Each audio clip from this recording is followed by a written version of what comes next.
টানা ৬ ঘন্টার বৃষ্টিতে অধিকাংশে তলিয়ে গেছে রাজধানী ঢাকা।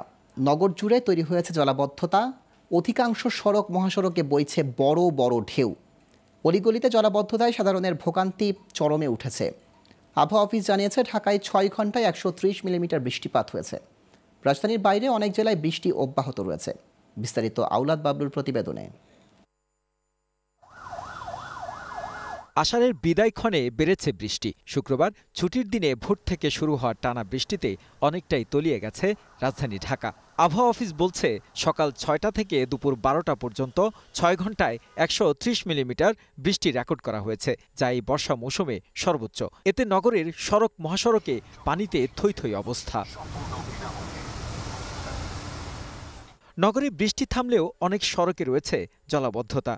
এর মধ্যে সড়ক জুড়ে অসহনীয় যানজট। রাজধানী পরিণত হয়েছে দুর্ভোগের নগরীতে। অনেক ভোগান্তি হইতেছে, আমাদের গাড়ি বন্ধ হয়ে গেছে।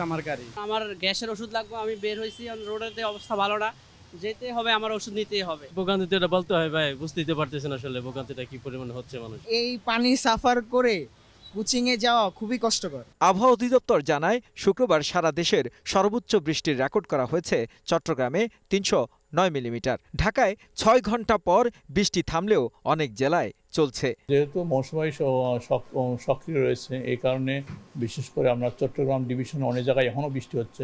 এমনকি তাছাড়া আপনার বরিশাল ডিভিশন, এমনকি সিলেটের কিছু অংশ বৃষ্টি হচ্ছে। এটা আপাতত ২৪ ঘন্টা অনেক জায়গায় বৃষ্টি কন্টিনিউ, একবার টানা না হলেও থেমে থেমে বৃষ্টি হবে। হঠাৎ ভারী বর্ষণে রাজধানীর জলাবদ্ধতা নিরসনে নিরবিচ্ছিন্ন কাজ করছে ঢাকার উত্তর সিটি কর্পোরেশনের ৫,০০০-এর বেশি পরিচ্ছন্নতা কর্মী। বিভিন্ন পয়েন্টে পাম্প সকাল থেকেই একযোগে চালু রয়েছে। শব্দ দূষণ আর বায়ু দূষণের নিত্য সঙ্গী নগরবাসী।